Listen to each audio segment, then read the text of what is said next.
우리에게 주신 하나님의 말씀은 사도행전 27장 27절부터 44절까지입니다. 사도행전 27장 27절에서 44절에 있는 말씀, 저와 여러분이 한 절씩 교독하도록 하겠습니다. 열나흘째 되는 날 밤에 우리가 아드리아 바다에서 이리저리로 쫓아갔다가 자정쯤 되어 사공들이 어느 육지에 가까워진 줄을 짐작하고 불을 지어보니 20길이 되고 조금 가다가 다시 되니 15길이라. 암초에 걸릴까 하여 고물로 넷을 내리고 날이 새기를 고대하니라. 사공들이 도망하고자 하여 이물에서 닷을 내리는 채하고 거룻배를 바다에 내려 놓거늘. 바울이 백부장과 군인들에게 이르되 이 사람들이 배 있지 아니하면 너희가 구원을 얻지 못하리라 하니, 이에 군인들이 거룻줄을 끊어 떼어 버리니라. 날이 새어가매 바울이 여러 사람에게 음식 먹기를 권하여 이르되 너희가 기다리고 기다리며 먹지 못하고 줄인 지가 오늘까지 열나흘인즉 음식 먹기를 권하노니 이것이 너희의 구원을 위하는 것이요 너희 중 머리카락 하나도 잃을 자가 없으리라 하고, 떡을 가져다가 모든 사람 앞에서 하나님께 축사하고 떼어 먹기를 시작하며 그들도 다 안심하고 받아 먹으니 배에 있는 우리의 수는 전부 276명이더라.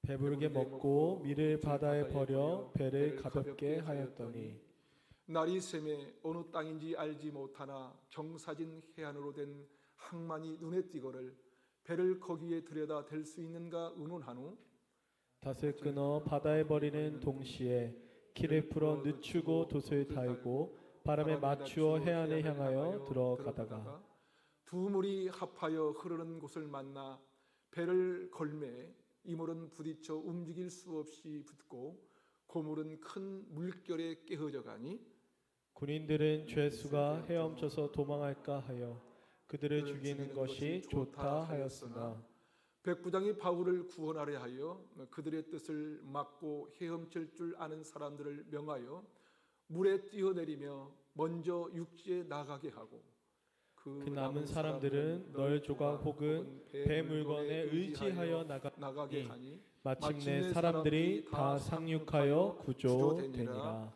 아멘.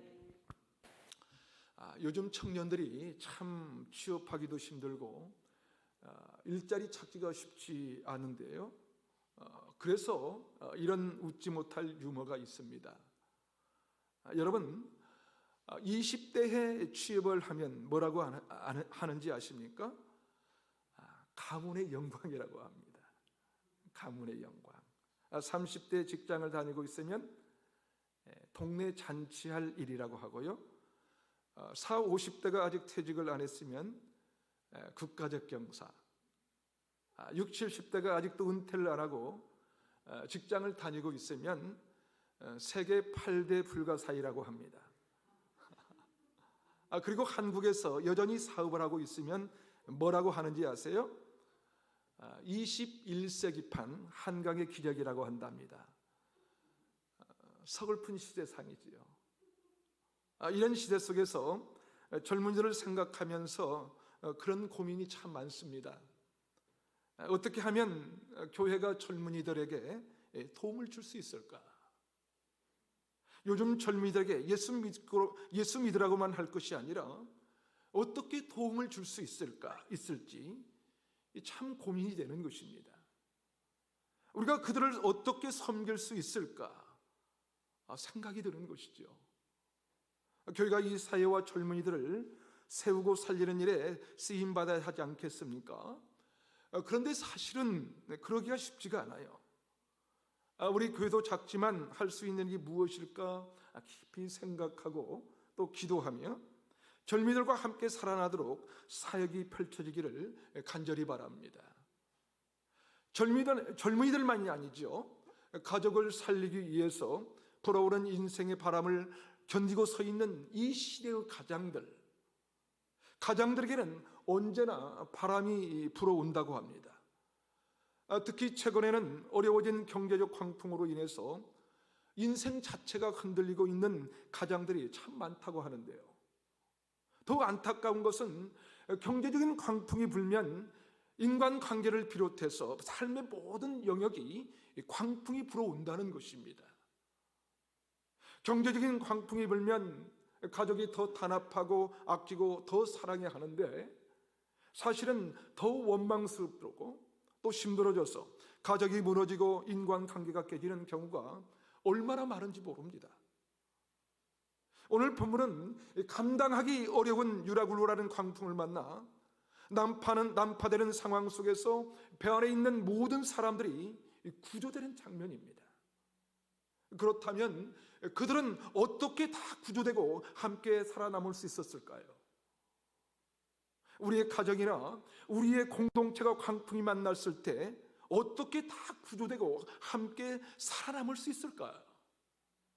다시 말해서 우리가 광풍을 만났을 때 공동체가 함께 생존하기 위해서는 어떻게 해야 할까요?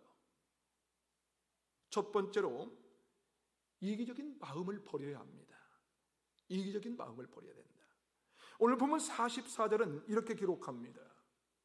그 남은 사람들은 널 조각 혹은 배 물건에 의지하여 나가게 하니 마침내 사람들이 다 상륙하여 구조되니라.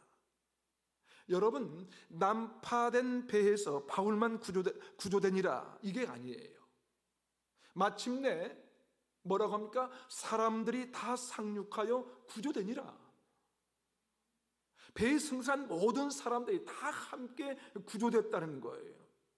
여러분, 이런 상황이라면 어찌 찬양하지 않을 수 있겠습니까? 정말 할렐루야지요. 당시의 상황은 인간의 모든 방법이 숲으로 돌아가는 이 상황이었습니다. 유라굴로 광풍 가운데 난파된 배에서 구원의 여망은 없었습니다. 선원들도 군인들도 서로 자기만 살겠다고 도망칠 궁리를 하고 있습니다.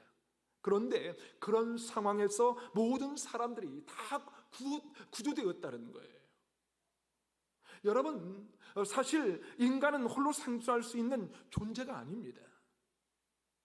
인간은 존재 자체가 공동체적입니다. 홀로 존재할 수 있다면 그것은 사람이 아니에요.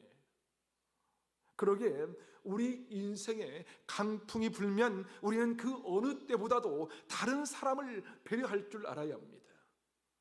그런데 여기에 문제가 있어요. 광풍이 불면 더 사랑하고 더 용납하고 배려하는데 광풍이 불면 인간은 더 철저하게 이기적으로 돌변한다는 것이지요. 본문 30절을 한번 보십시오. 본문 30절을 함께 읽어볼까요? 시작.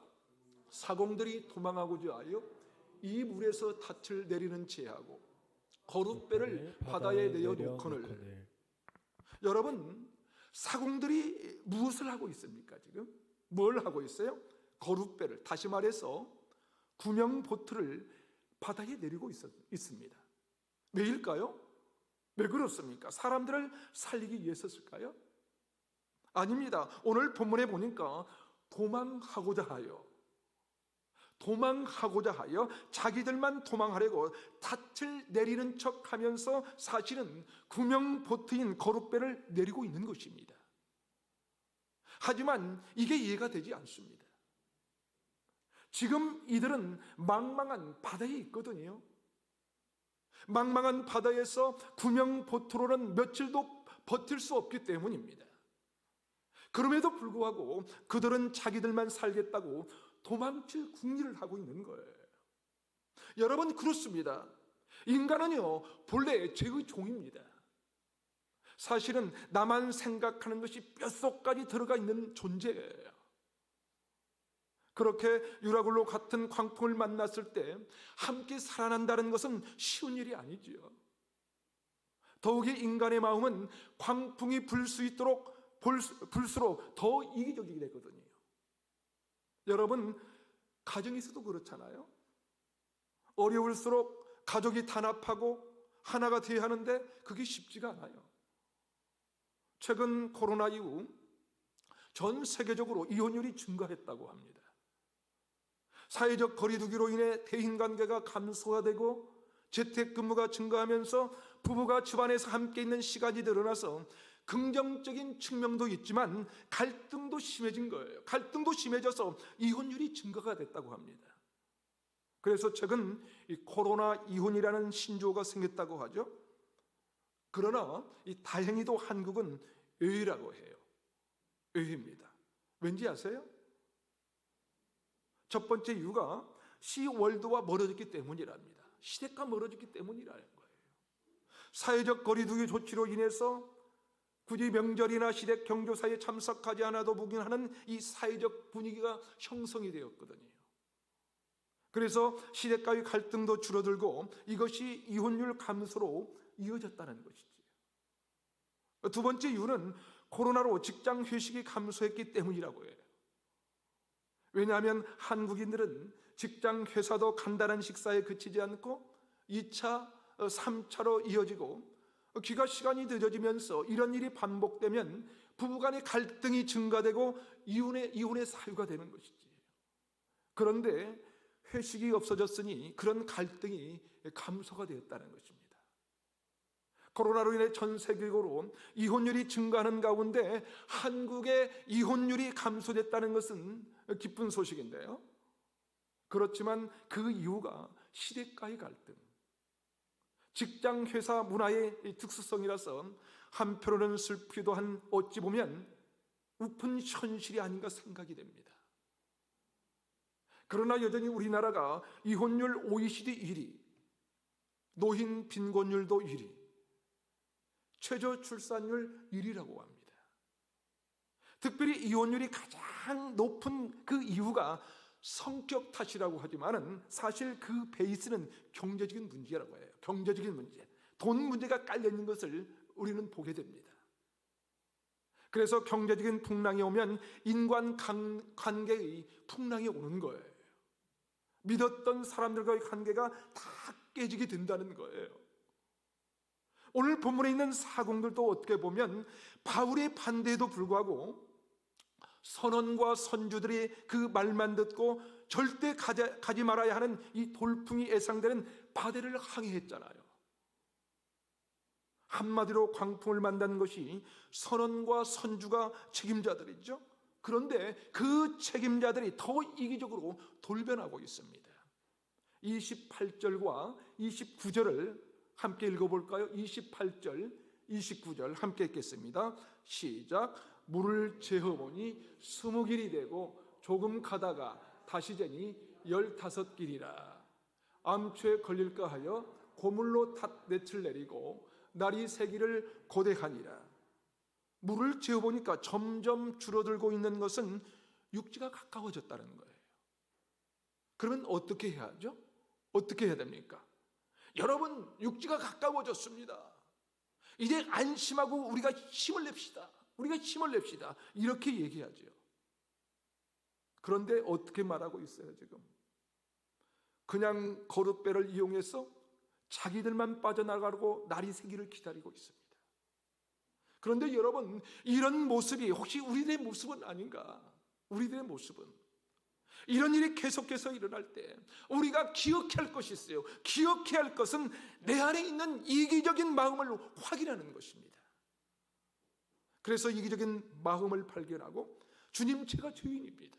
제가 죄인입니다. 우리가 연약합니다. 그렇게 자신을 돌아볼 줄 아는 훈련된 사람이 쓰임받게 되는 것이지. 그렇게 강풍 속에서도 이 자신을 돌아볼 줄 알고 이기적인 마음을 버림으로 하나님께 쓰임받는 저와 여러분이 되시기를 주님의 이름으로 축복합니다. 한 걸음 더 나아가서 강풍 속에서 우리가 함께 구조되고 살아남기 위해서는 어떻게 해야 할까요? 두 번째로는 격려로 서로를 세워줘야 합니다. 격려로 서로를 세워줘야 합니다. 자, 과연 그런지 33절을 함께 읽어보도록 하겠습니다. 함께 읽겠습니다. 시작. 날이 새어가매 바울이 여러 사람에게 음식 먹기를 권하여 이르되 너희가 기다리고 기다리며 먹지 못하고 줄인 지가 오늘까지 10나흘인즉. 여러분, 무슨 말입니까 지금? 바울이 함께 행했던 사람들은 14일 동안이라 먹지도 못했을 뿐만 아니라 아마 먹을 기력도 없었을 거예요. 왜요? 그들은 유라굴로 강풍을 만나 구원의 여망이 없었기 때문에 절망감에 빠져서 이제는 다 끝났다고 생각하기 때문이죠. 여러분, 인생에서 가장 힘든 것은요, 육체적인 고통이 아니에요. 육체적인 고통이 아니라 마음에 절망감이 오는 것입니다. 유라굴로 광풍을 만난 그들이 그랬어요. 그때 바울이 어떻게 합니까?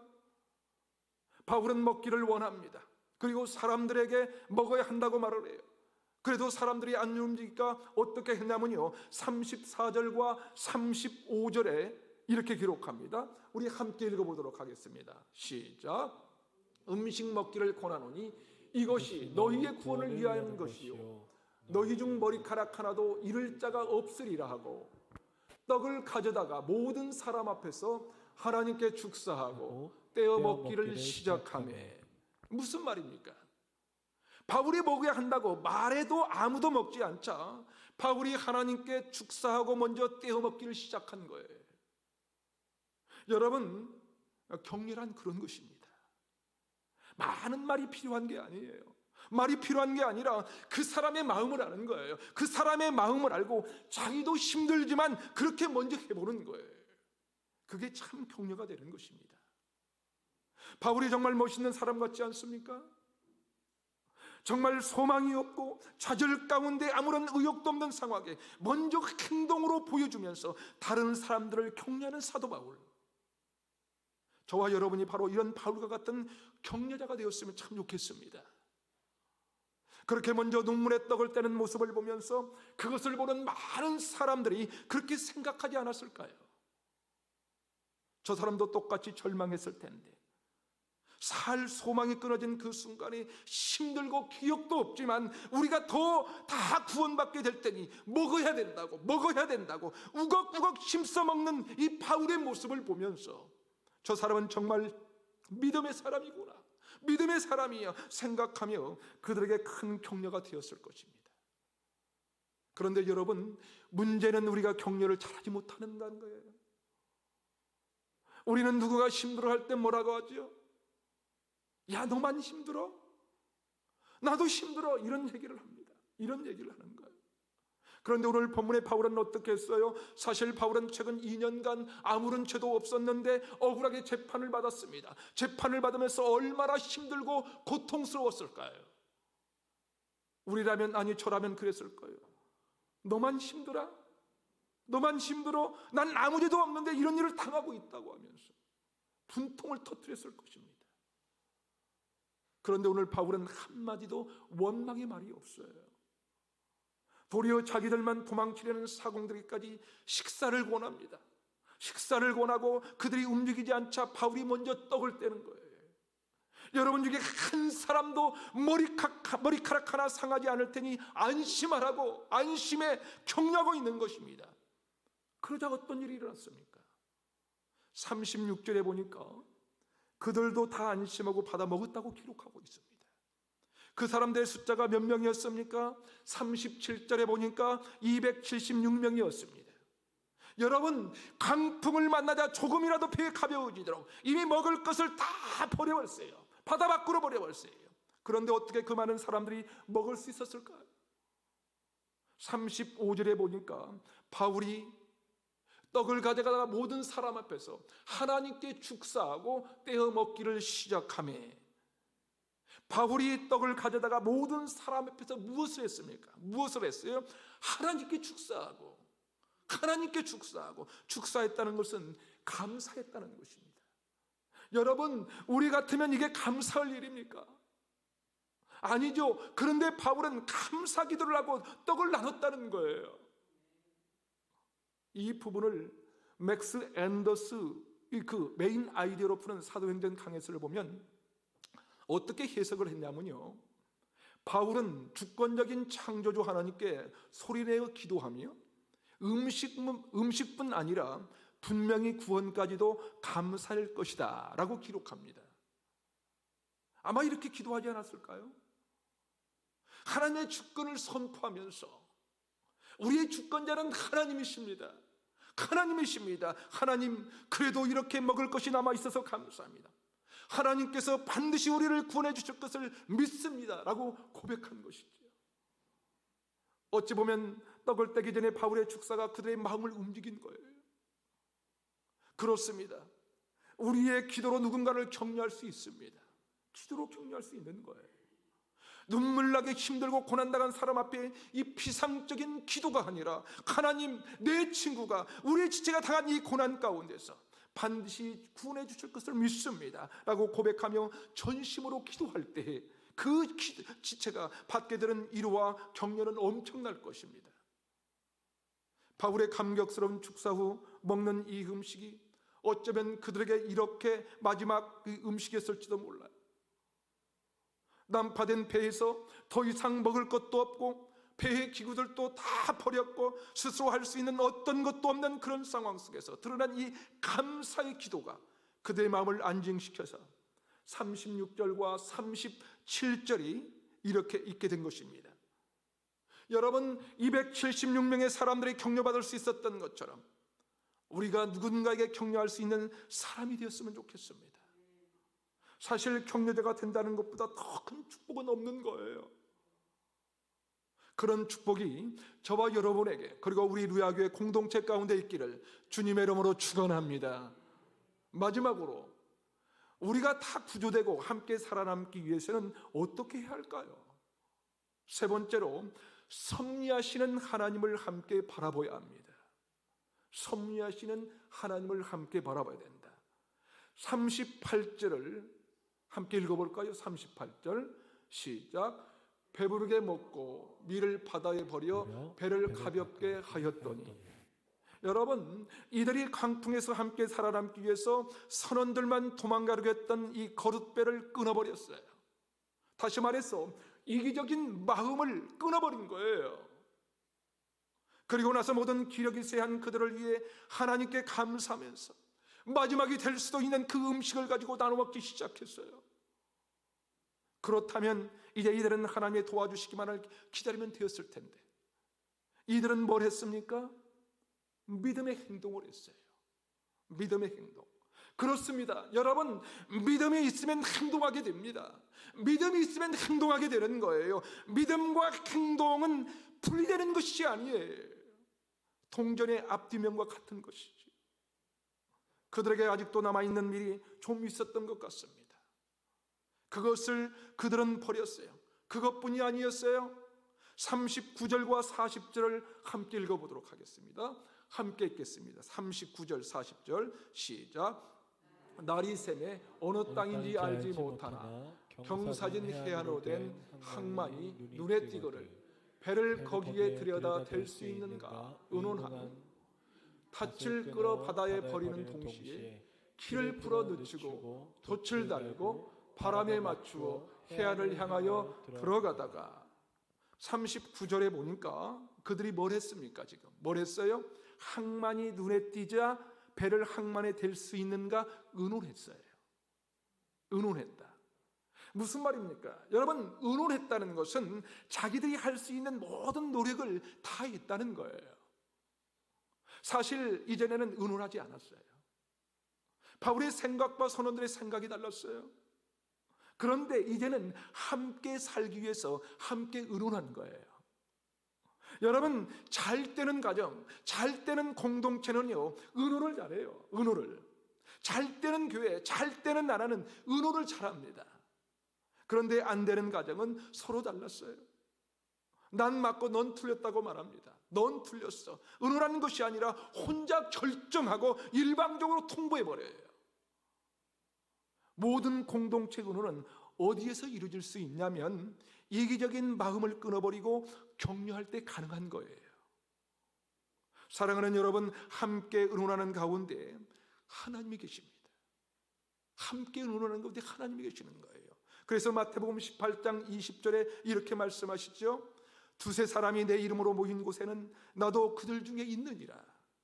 그렇습니다. 함께 격려하는 가운데 의논하는 현장에 하나님이 계신다는 거예요.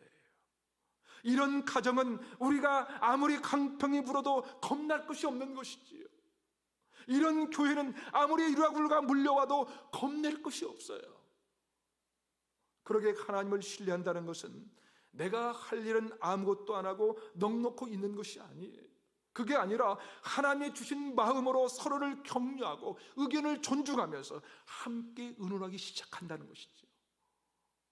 이렇게 우리가 이기적인 마음을 버리고 서로 격려하면서 의논하면서 함께 살아가는 저와 여러분이 되시기를 주님의 이름으로 축원합니다.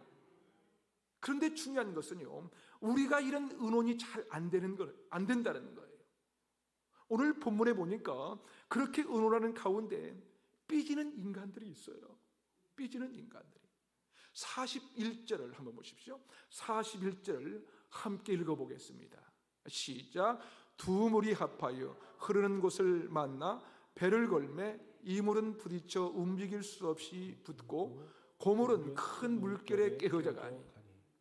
두 물이 합하여 흐르는 곳, 두물머리라고 하죠. 그렇죠? 두물머리라고. 두물머리가 흐르는 곳을 만나 부딪혀서 배가 다 깨져버렸어요. 이때 누가 나타납니까?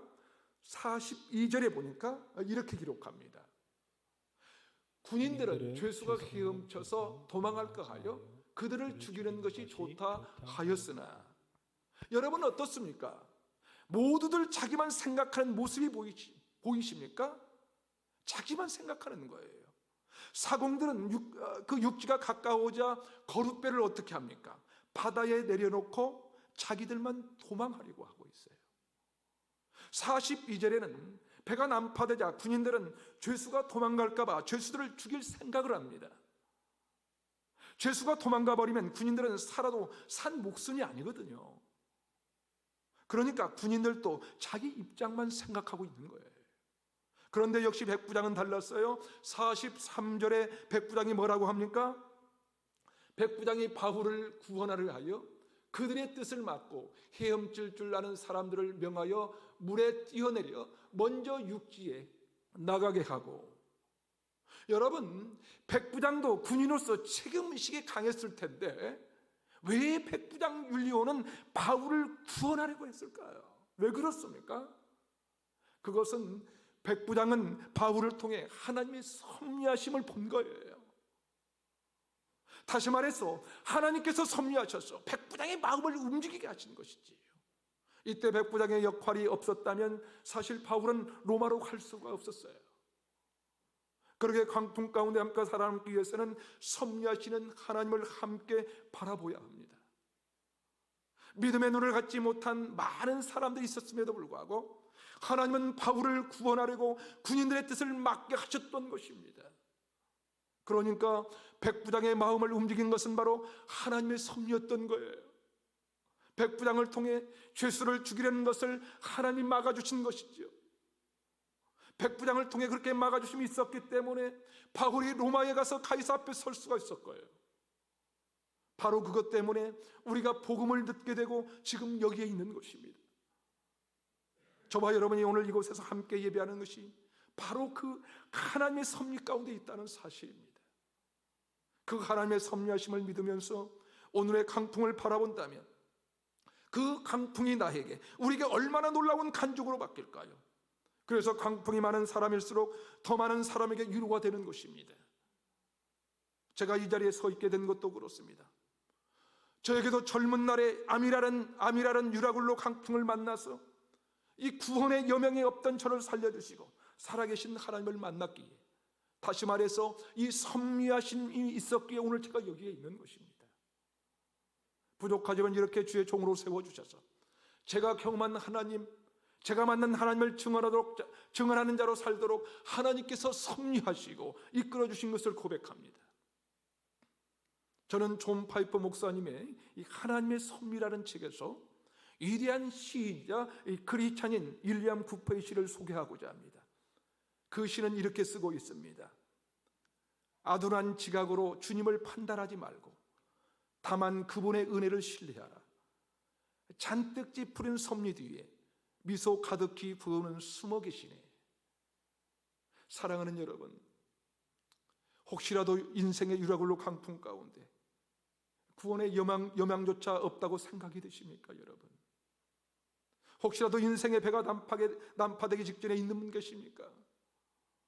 어떤 노력도 통하지 않고 이제 남은 것은 죽음뿐이라고 생각하십니까? 아니요, 다 구조될 수 있습니다. 우리는 죽지 않을 것입니다. 여러분, 하나님 말씀하신 것처럼 바울과 함께 배 타고 있던 모든 사람들이 다 구조되었듯이 우리는 다 구조될 것입니다. 간절히 바라기는 바울 한 사람 때문에 276명이 다 구조되고 함께 살아남았던 것처럼 저와 여러분이 내가 속한 곳에서 격려자인 바울이 되지 않으시겠습니까, 여러분? 그래서 나 때문에 나를 통하여 구조되고 살아남게 된 사람들을 이 성전에서 그리고 천국에서 만날 수 있게 되기를 주님의 이름으로 축원합니다. 사랑하는 여러분, 인생의 광풍을 만나 어찌할 바를 모를 때 여러분은 혼자가 아니에요.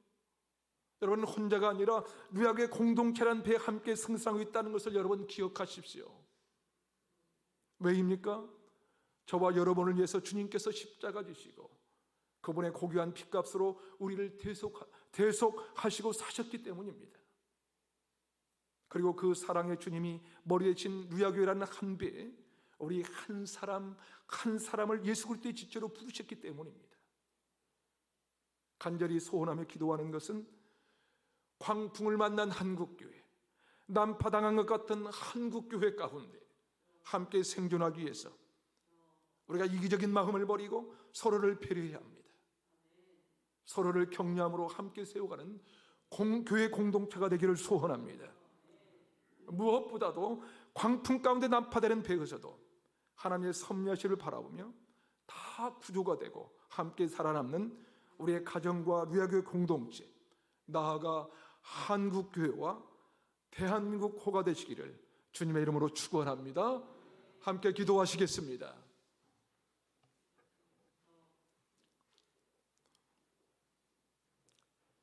이 시간 우리가 함께 기도하실 때 하나님 아버지, 우리가 사는 세상이 바로 유라굴로 강풍과 같은 세상인 것을 고백합니다. 간절히 바라기는 우리가 이 유라굴로 같은 강풍 속에서도 하나님의 섭리를 바라보게 하시고 우리의 강풍이 간증으로 바뀌게 하옵소서. 강풍 속에 나만 살아남으려는 이기심을 버리고 더욱 다 구조가 되고 함께 살아남도록 우리를 격려자로 세워주시옵소서. 무엇보다도 우리의 믿음이 행동으로 나타나는 삶을 살게 하여 주시고 강풍 속에서도 감사하며 이기는 우리의 모습이 많은 사람들에게 이루가 되게 하여 주시옵소서. 나를 통하여 우리를 통하여 이 성전에 만나는 자들이 있게 하여 주시고 이후에 천국에서 만나는 자들이 있도록 우리를 구원의 도구로 사용해 주시옵소서. 특별히 무슨 일을 만나도 함께 살아남는 누야교회 공동체가 되게 하여 주시고 강풍 만난 한국교회, 난파된 한국교회를 구원해 주시옵소서. 나아가 대한민국을 하나님의 주권으로 구원해 주시고 살려 주시옵소서. 우리의 성장 되신 주님의 이름을 한번 부르고 다 같이 함께 주님 앞에 기도로 나갑니다. 주여, 오 살아계신 하나님, 우리가 사는 세상이 바로 유라굴로 강풍과 같은 세상인 것을 고백합니다. 하나님 아버지, 간절히 바라고 기도하는 것은 우리가 이 유라굴로 같은 강풍 속에서도 하나님의 섭리를 바라보게 하여 주시옵시고 우리의 강풍이 간증으로 바뀔 수 있도록 주님이 역사하여 주시옵기만을 기도하고 원합니다. 강풍 속에 나만 살아남으려는 이기심을 버리게 하여 주시옵소서. 다 구조가 되고 함께 살아남도록 우리를 격려자로 일으켜 세워주시고 주님 사용하여 주시옵소서. 무엇보다도 우리의 믿음이 행동으로 나타나는 삶을 살게 하여 주시옵소서. 강풍 속에서도 감사하며 이기는 우리의 모습이 많은 사람들에게 이루가 될 수 있도록 도와주시옵기만을 기도하고 원합니다.